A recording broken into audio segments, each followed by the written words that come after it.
بسم اللہ الرحمن الرحیم۔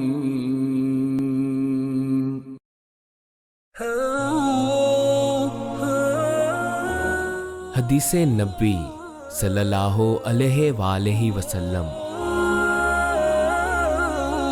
ایک شخص حارث بن حشام نامی نے نبی کریم صلی اللہ علیہ وآلہ وسلم سے سوال کیا تھا کہ یا رسول اللہ، آپ پر وحی کیسے نازل ہوتی ہے؟ آپ صلی اللہ علیہ وآلہ وسلم نے فرمایا کہ وحی نازل ہوتے وقت کبھی مجھ کو گھنٹی کی سی آواز محسوس ہوتی ہے اور وحی کی یہ کیفیت مجھ پر بہت شاق گزرتی ہے۔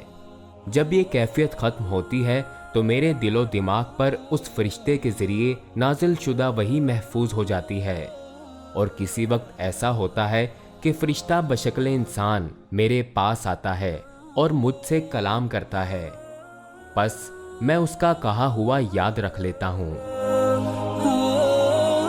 حضرت عائشہ رضی اللہ عنہا کا بیان ہے کہ میں نے سخت کڑاکے کی سردی میں نبی کریم صلی اللہ علیہ وآلہ وسلم کو دیکھا ہے کہ آپ پر وحی نازل ہوئی، اور جب اس کا سلسلہ موقوف ہوا تو آپ صلی اللہ علیہ وآلہ وسلم کی پیشانی پسینے سے شرابور تھی۔